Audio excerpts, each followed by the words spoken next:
Dos botellas negras, de Howard Philip Lovecraft y Wilfred Blanche Thalmann. Ninguno de los pocos habitantes que quedan en Dalbergen, localidad de las montañas Ramapo, cree que mi tío, el viejo Domine Vanderhoff, esté realmente muerto. Piensan algunos que se encuentra suspendido en la maldición del viejo sacristán. De no haber sido por aquel viejo mago, ¿acaso pudiera estar todavía rezando en la pequeña y húmeda iglesia del otro lado del páramo? Después de lo que me ocurrió en Dalbergen, difícilmente podría compartir la opinión de los aldeanos. No estoy seguro de que mi tío esté muerto, pero sí lo estoy, en cambio, de que no está vivo en ningún lugar de este mundo. No hay duda de que el viejo sacristán lo enterró una vez, pero como fuera, no se encuentra ya en aquella tumba. Podría decir que siento su presencia a mi espalda mientras escribo esto, una presencia que me impele a decir la verdad de las extrañas cosas ocurridas en Dalbergen hace tantos años. En respuesta a una llamada, llegué a Dalbergen el 4 de octubre. La carta era de un antiguo miembro de la parroquia de mi tío y me contaba que éste había pasado a mejor vida y que sin duda habría algunas pequeñas posesiones que yo, único pariente vivo que tenía, podía heredar. Después de haber alcanzado el pequeño y apartado villorrio mediante incontables empalmes ferroviarios, me dirigí al almacén de Mark Haynes, firmante de la carta, y tras conducirme a una estancia trasera llena de trastos, me contó un peculiar relato concerniente a la muerte del Domine Vanderhoff. «Debe tener cuidado, Hoffman», me dijo Haynes, «cuando tenga que vérselas con el viejo sacristán Abel Foster. Tan seguro como que usted está vivo, tiene al diablo por aliado. No hará ni 2 semanas que Sam Pryor, al cruzar el viejo camposanto, le oyó conversar con los fiambres. No era normal que hablara de aquella manera, y Sam jura que había una voz que le respondía, una especie de semivoz hueca y ahogada, como si procediera de las entrañas de la tierra.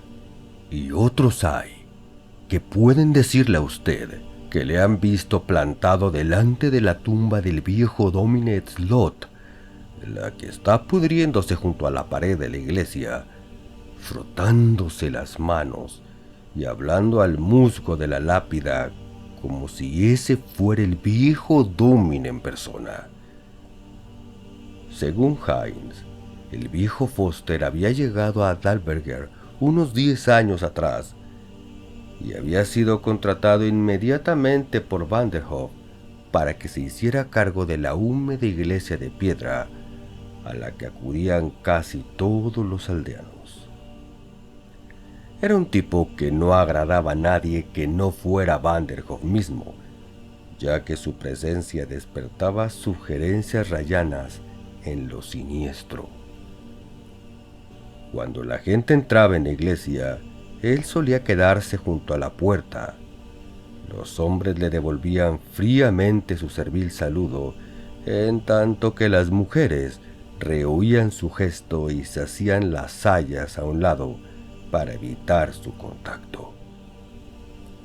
Se le podía ver durante los días de faena cortando la hierba del cementerio y esparciendo flores en las tumbas, siempre murmurando para sí. Algunos se dieron cuenta de que prestaba una atención especial a la tumba del reverendo William Slot, primer pastor de la iglesia en 1710. Poco después de establecerse definitivamente en el pueblo, comenzaron los desastres. Primero fue lo del agotamiento de la mina de la montaña, donde trabajaban casi todos los hombres. El hierro se acabó y muchos desempleados se trasladaron a otros sitios más rentables, mientras que los que poseían ciertas extensiones de terreno por los alrededores se dedicaron al trabajo de granja y se las arreglaron como pudieron para vivir en las laderas rocosas. Luego ocurrieron aquellas cosas en la iglesia. Se susurraba que el reverendo Johannes Vanderhoff había hecho un pacto con el diablo y que predicaba la palabra de éste en la casa de Dios. Sus sermones se volvieron extravagantes, grotescos, aderezados con cosas siniestras que la gente ignorante de Dalbergen no comprendía. Transportaba su auditorio a edades de miedo y superstición, a regiones de espíritus odiosos e invisibles, poblando su fantasía de fantasmas nocturnos. Poco a poco fue mermando la parroquia, mientras que los más ancianos y los diáconos le rogaban en vano que cambiara el tema de sus sermones. Aunque el viejo prometía hacerlo, parecía estar sometido a algún poder superior que le obligaba a hacer su voluntad. De estatura gigantesca, Johannes Vanderhoff era reputado como débil de espíritu y tímido, y sin embargo, aunque fue amenazado con la expulsión, continuó sus sermones espantosos hasta que no quedó en la mañana del domingo más que un pequeño puñado de oyentes. Al no haber mucho dinero, resultaba imposible llamar a otro pastor, y llegó el momento en que ningún aldeano se atrevió a acercarse a la iglesia. Lo mismo ocurrió con la rectoría adjunta. El miedo a las fuerzas espectrales con las que Vanderhoff parecía haber pactado campaba por doquier. Mi tío, continuó diciéndome Mark-Heinz, siguió viviendo en la rectoría porque no había nadie con valentía suficiente como para decirle que se marchara. Nadie volvió a verlo. Pero las luces eran visibles por la noche en la rectoría y hasta podían entreverse en la misma iglesia de vez en cuando. Por todo el pueblo se susurraba que Vanderhoff predicaba regularmente en la iglesia todos los domingos por la mañana sin que hubiera advertido que las naves estaban vacías. Solo el viejo sacristán estaba con él. Vivía en la parte trasera de la iglesia, cuidaba de Vanderhoff y hacía visitas semanales al pueblo para comprar provisiones. Ya no se inclinaba ante nadie servilmente.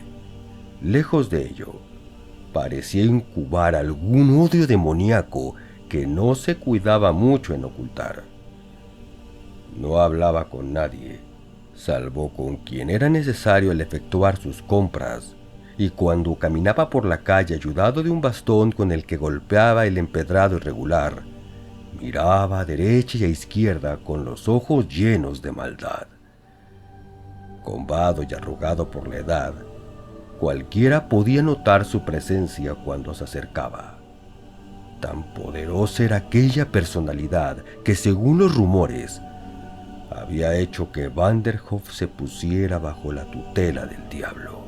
Ningún ciudadano de Dalberger dudaba que Abel Foster fuera en el fondo la causa de la malaventura de la aldea. Pero nadie se atrevía a mover un dedo contra él, ni tan siquiera a aproximársele sin sentir escalofrío.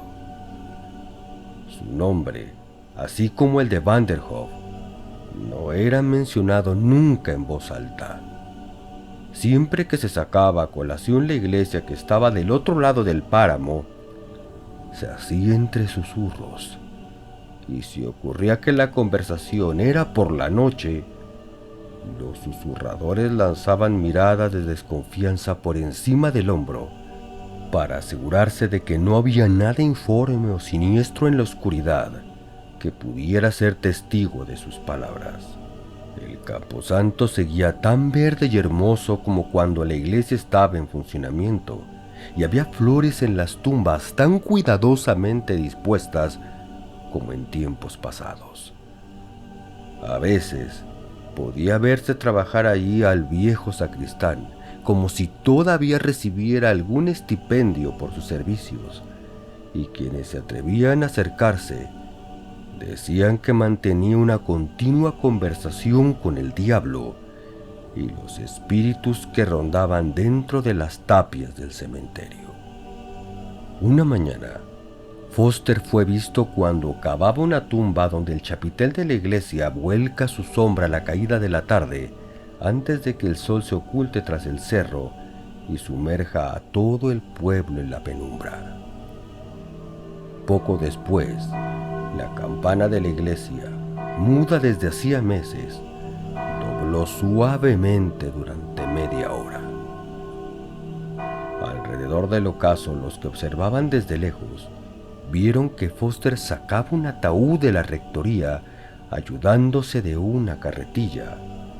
Lo metía en la tumba con escasa ceremonia y volvía a poner la tierra en el agujero. El sacristán fue al pueblo a la mañana siguiente, cumpliendo su cita semanal y de mejor humor que el acostumbrado. Parecía deseoso de hablar, de hacer notar que Van der Hoef había muerto el día anterior y que había enterrado su cuerpo junto al del Domine Slot, junto a los muros de la iglesia. Sonreía a menudo y se frotaba las manos con una efusión imposible de describir. Al parecer, la muerte de Van der Hoef lo llenaba de alborozo diabólico. Los aldeanos eran conscientes de que había algo siniestro en su persona y lo evitaban tanto como podían. Con la desaparición de Van der Hoef, se sintieron más inseguros que nunca, pues el viejo sacristán estaba en entera libertad de lanzar sus sortilegios contra la aldea desde la iglesia. Murmurando algo en un idioma que nadie entendía, Foster regresó siguiendo la carretera que cruzaba el marjal. Fue entonces cuando recordó Mark-Heinz haber oído hablar de su sobrino al Domine Van der Hoef. Heinz decidió llamarme con la esperanza de que yo supiera algo que pudiera aclarar el misterio de los últimos años de mi tío. Aseguré, sin embargo, que nada sabía sobre mi tío o su pasado, salvo que mi madre lo había descrito como hombre de un físico gigantesco, pero de poco ánimo y fuerza de voluntad. Tras haber oído lo que Heinz tenía que decirme, eché mi silla hacia adelante, la equilibré sobre el suelo y miré el reloj. Era ya bien entrada la tarde. ¿A cuánto está de aquí la iglesia?, pregunté. ¿Podría llegar antes de la puesta de sol? Ay, muchacho, no se le ocurra ir ahí de noche. A ese sitio no. Todos los miembros del viejo temblaron y medio se levantó de la silla al tender hacia mí una mano delgada que quería hacer de impedimento. «¡Es una locura!», exclamó. Me reí para mis adentros de sus temores y le dije que ocurriese lo que ocurriese, estaba resuelto a ver al viejo sacristán aquella misma noche para acabar con el asunto lo antes posible. No tenía el menor interés en aceptar como ciertas las supersticiones de aquellos ignorantes, pues estaba convencido de que todo lo que acababa de oír no era más que una cadena de sucesos que los fantasiosos de Dalbergen habían querido engarzar con su mala suerte. Por mi parte no experimentaba ni miedo ni horror. Al ver mi decisión, Heinz me acompañó cuando salí de su oficina y me dio las pocas indicaciones requeridas, suplicándome más de una vez que cambiara de idea. Nos dimos la mano y noté en su gesto la emoción que se siente cuando se despide a alguien que no se va a volver a ver. Tenga cuidado con Foster. No se fíe de él, me advirtió una y otra vez. Yo no me arrimaría a él, después de oscurecido, por nada del mundo. No, señor. Sacudiendo solemnemente la cabeza, volvió a entrar en su almacén mientras yo tomaba la carretera que conducía a las afueras de la localidad. Apenas había caminado 2 minutos cuando divisé el pantano del que Heinz me había hablado. La carretera, flanqueada por una valla pintada de blanco, atravesaba todo el marjal lleno de matojos y arbustos medio sumergidos en la ciénaga. El aire estaba saturado de pestilencias e incluso podían verse leves volutas de vapor que se levantaban de aquel lugar insano bajo la luz de la tarde. Al llegar al otro lado del pantano, torcí a la izquierda según me había indicado y abandoné la carretera principal. Había varias casas por los alrededores, casas que eran poco más que chozas que reflejaban la extrema pobreza de sus habitantes. La carretera pasaba ahora bajo las ramas colgantes de sauces inmersos que casi ocultaban el paso de los rayos solares. El olor miasmático de la charca castigaba todavía mi olfato y el aire era frío y húmedo. Aceleré el paso para salir de aquel túnel lo antes posible. Al cabo, salí de nuevo al campo descubierto. El sol, a la sazón como una bola roja que pendiera sobre la cresta de la montaña, comenzaba a hundirse lentamente, y entonces vi, bañada por una iridiscencia ensangrentada, la fachada de la iglesia solitaria. Comencé a experimentar la sensación siniestra que había mencionado Heinz. Aquel sentimiento de miedo que obligaba a todo Dalbergen a evitar el lugar. La misma armazón pétrea de la iglesia, con su campanario sin aguja, me pareció como un ídolo, como los hombros de una persona que permaneciera de rodillas, mientras que el conjunto de la vieja rectoría se alzaba como un alma en pena. Reduje el paso nada más entrar en el escenario.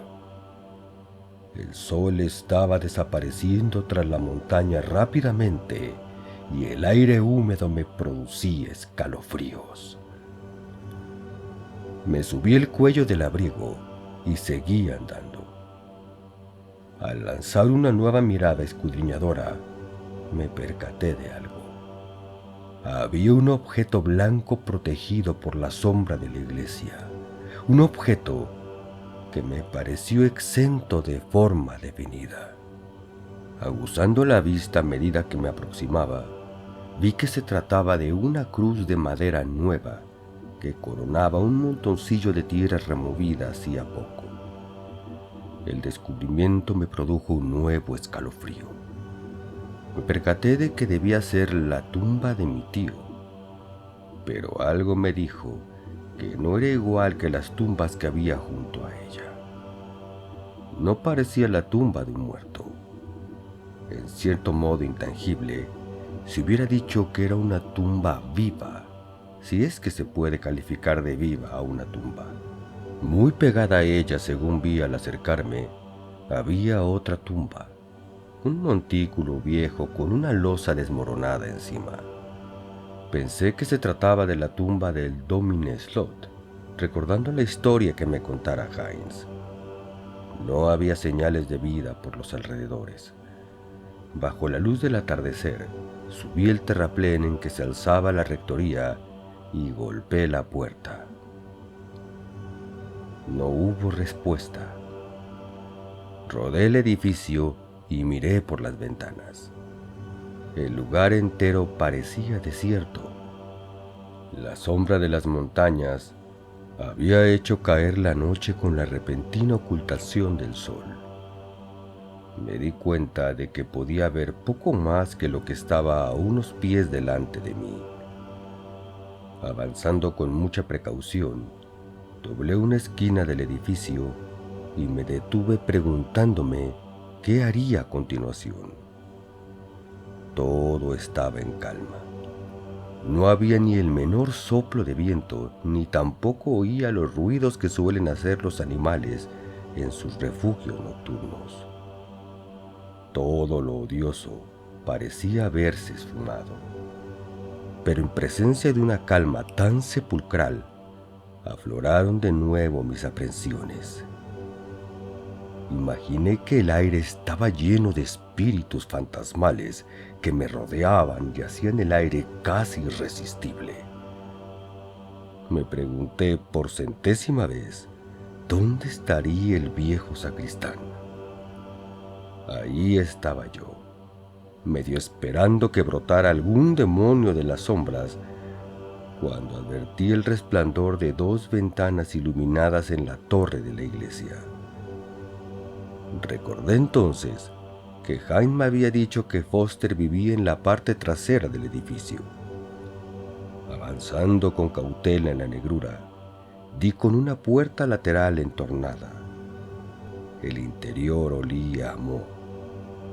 Todo lo que toqué estaba cubierto de humedad fría.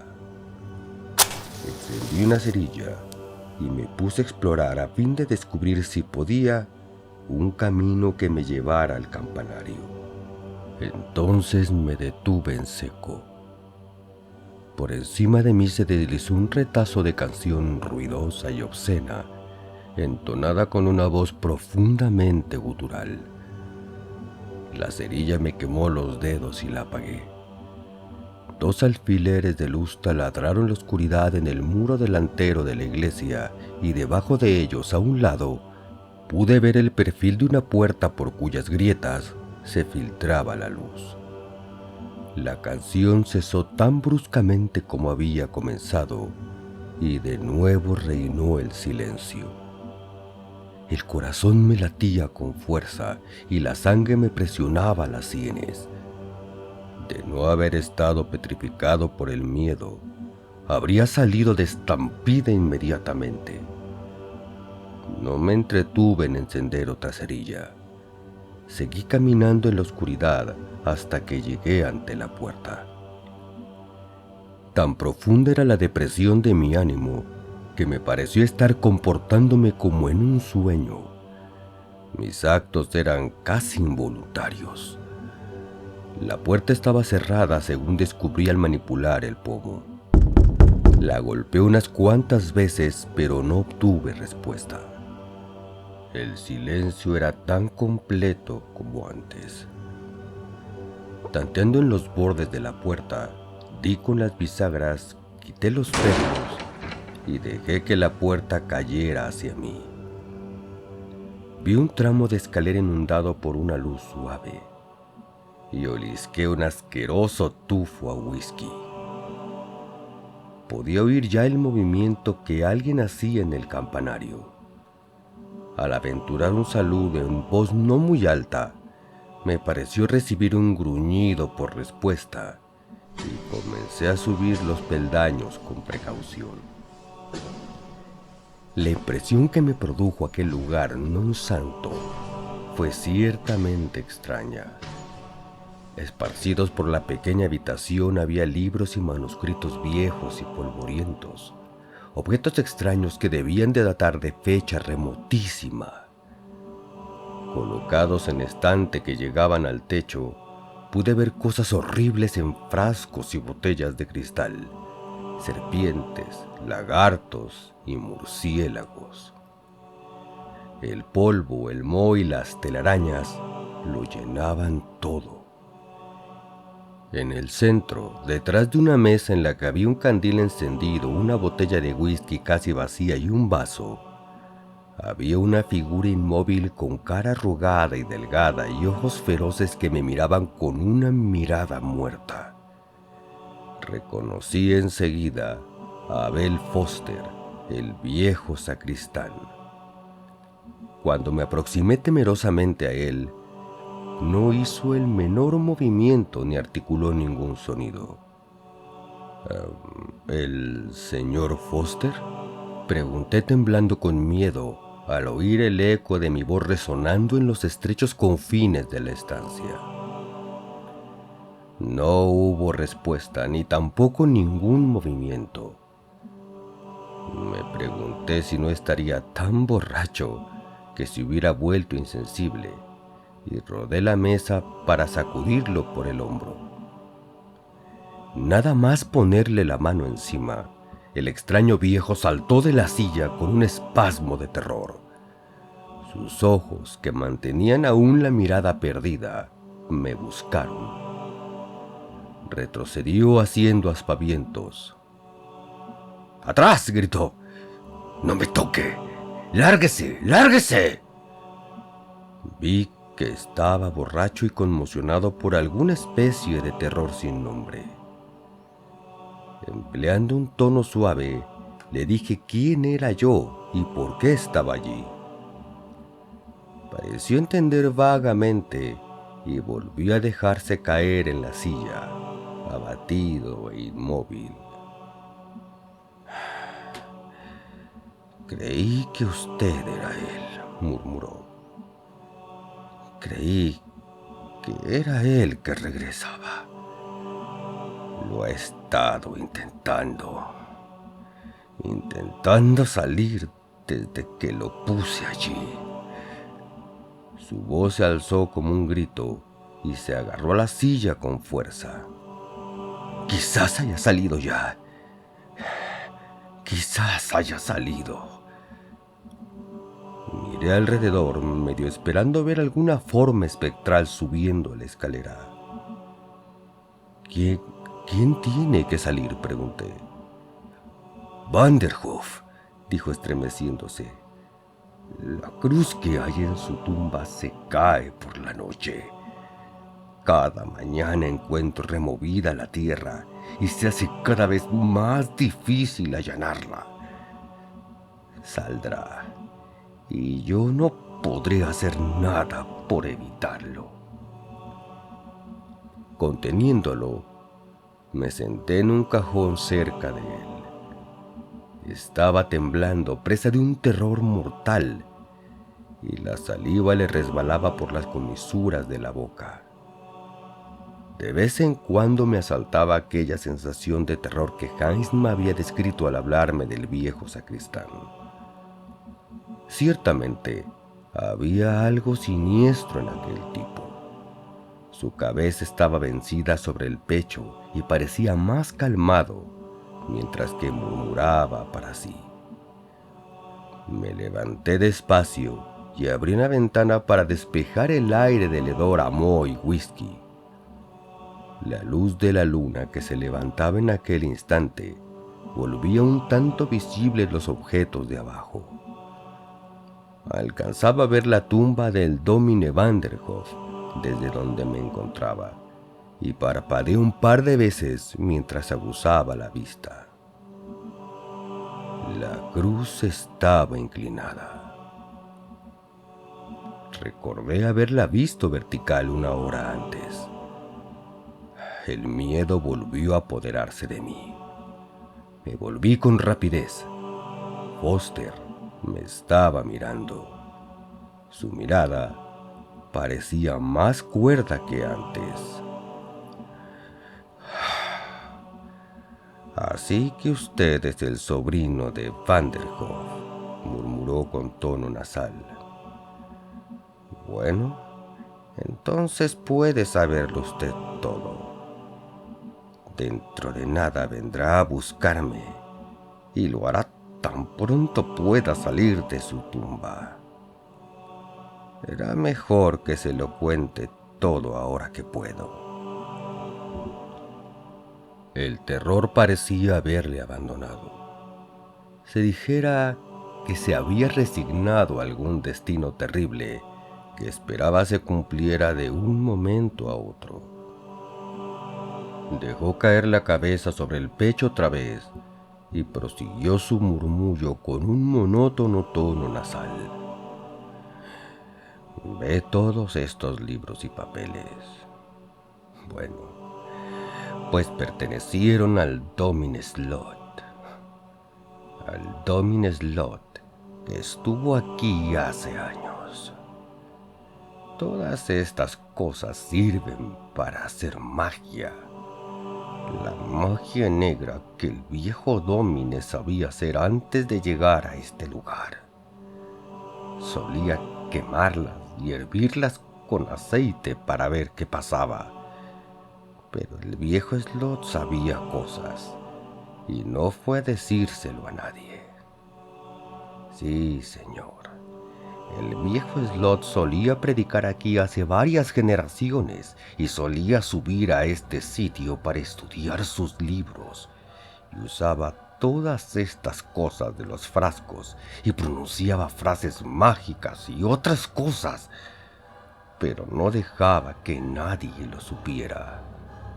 No, nadie sabía nada, salvo el Domine Slot y yo. ¿Usted? Le solté al tiempo que me inclinaba hacia él. Eso es, yo, después de lo que aprendí. Y al decirlo, su rostro formó ciertas arrugas de tronería. Cuando vine aquí para ser de sacristán, me encontré con todas estas cosas y acostumbraba a leerlas cuando no tenía nada que hacer. Así que pronto lo supe todo. El viejo siguió su historia mientras yo escuchaba atónito.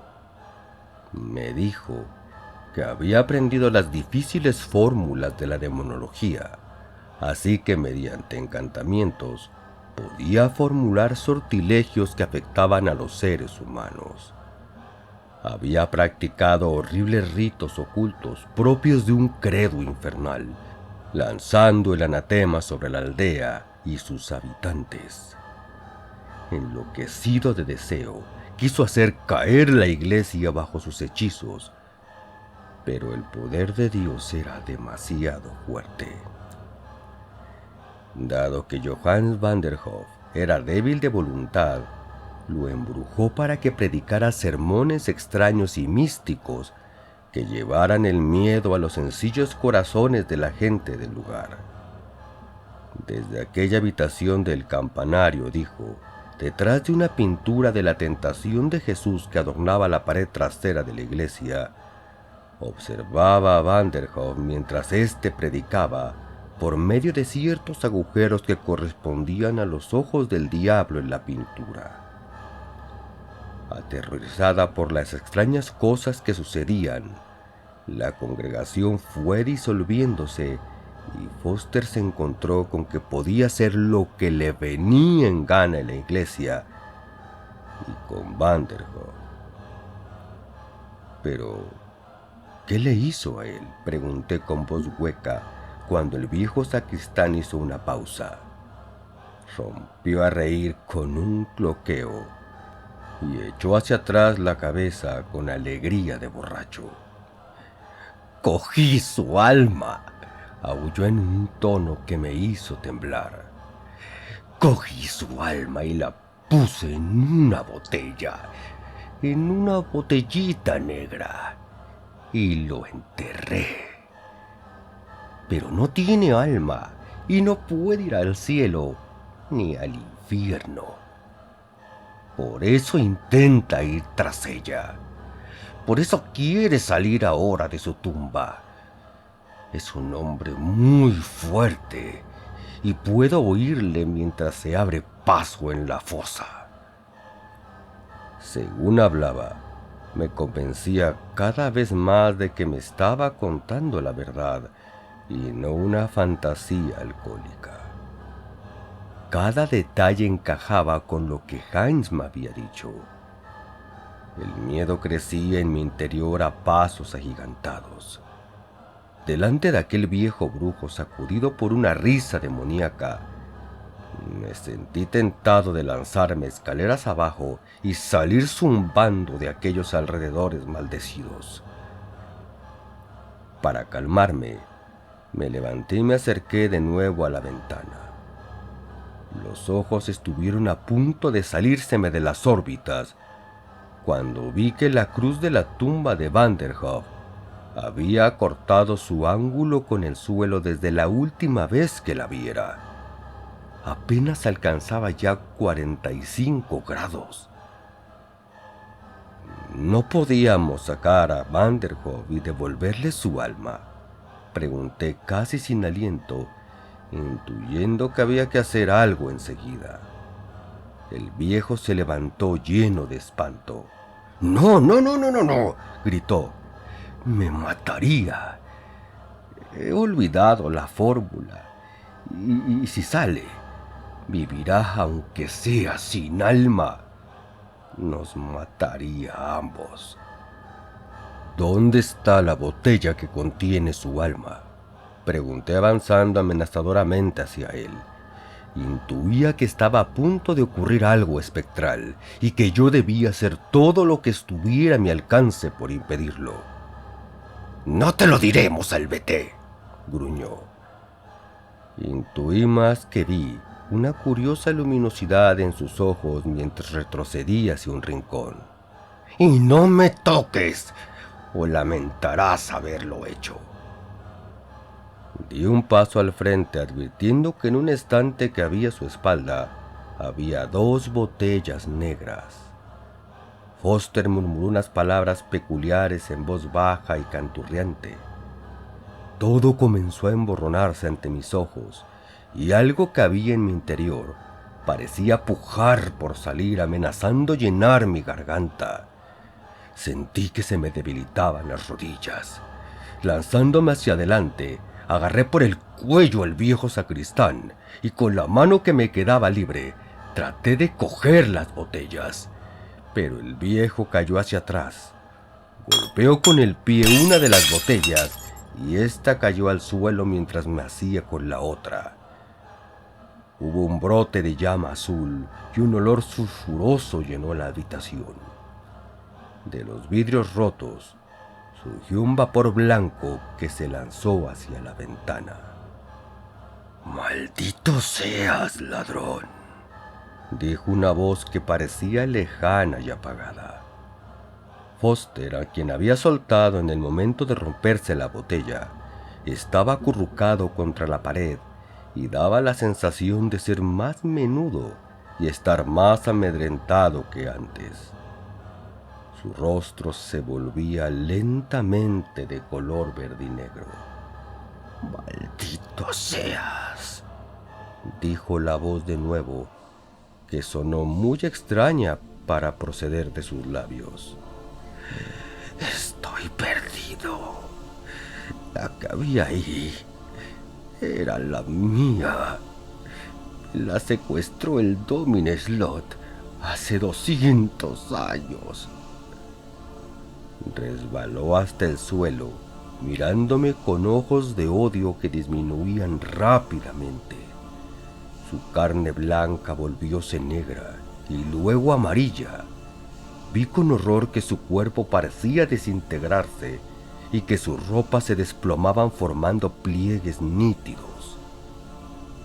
La botella que tenía en la mano comenzaba a calentarse. La miré con temor. Brillaba con fosforescencia mitigada. Tenso de miedo, la dejé en la mesa, pero sin poder apartar los ojos de ella. Tras un ominoso momento de silencio, el brillo volvióse más encendido y entonces oí inequívocamente el sonido de la tierra que se removía. Boqueando, miré por la ventana. La luna estaba bien alta ya, y a su luz alcancé a ver que la cruz de la tumba de Vanderhoff estaba completamente caída. Volví a oír el ruido de la tierra, y ya incapaz de dominarme, me lancé escaleras abajo y corrí hasta llegar a la puerta. Cayendo una y otra vez mientras corría por el terreno desigual, me sentí espoleado por un terror abyecto. Al llegar al comienzo del lotero, a la entrada del sombrío túnel que se abría bajo los sauces, oí un horrible crujido a mis espaldas. Me volví y miré hacia la iglesia. El muro reflejaba la luz de la luna y recortada sobre él vi una sombra gigantesca y negra que salía de la tumba de mi tío y corría tambaleándose hacia la iglesia. A la mañana siguiente conté todo a un grupo de aldeanos en el almacén de Heinz. Se miraron entre sí con leves sonrisas mientras duró el relato, pero cuando les insinué que me acompañaran, se deshicieron en excusas. Aunque su credulidad parecía tener límites, no querían correr riesgos. Les informé que iría solo, aunque debo confesar que el proyecto no me entusiasmaba. Nada más salir del almacén, un viejo de barba larga y blanca corrió tras de mí y me cogió de un brazo. «Yo te acompañaré, chaval», dijo. «Creo que mi abuelo me dijo algo cierta vez sobre lo que le había pasado al viejo Domine Slot. Me han dicho que fue un tipo raro, pero Vanderhoff fue mucho peor». La tumba del Domine Vanderhoff estaba abierta y vacía. Por supuesto, podía haberse tratado de ladrones de tumbas, según acordamos ambos, y sin embargo, subimos al campanario. La botella que había dejado yo en la mesa había desaparecido, aunque todavía se veían fragmentos de la otra en el suelo. Y sobre el montoncillo de polvo negro y ropa arrugada que había sido Albert Foster, se advertían ciertas huellas gigantescas. Después de echar una ojeada a los libros y papeles de la estancia, los llevamos abajo y los quemamos por tratarse de cosa profana e impura. Con un asadón que encontramos en el sótano, rellenamos la tumba de Johannes Vanderhoff y, como por un presentimiento, arrojamos la cruz caída a las llamas. Las viejas comadres dicen que cuando hay luna llena, en los alrededores de la iglesia se pasea una gigantesca y extraña figura que porta una botella en la mano y busca algo que nadie recuerda ya. Esperamos que hayas disfrutado el relato. Puedes apoyar el canal invitándonos a un café, ya sea a través del link de Mercado Pago que está aquí abajo o en nuestra página de Ko-fi. Ambos links podrán encontrarlos en la caja de comentarios. También puedes apoyarnos recomendando el canal y compartiendo para que llegue más gente. Si tienes alguna sugerencia, algún relato que te gustaría que narrásemos o incluso alguno de tu autoría, háznoslo saber en los comentarios. Suscríbete y no olvides que cada semana subimos nuevos relatos.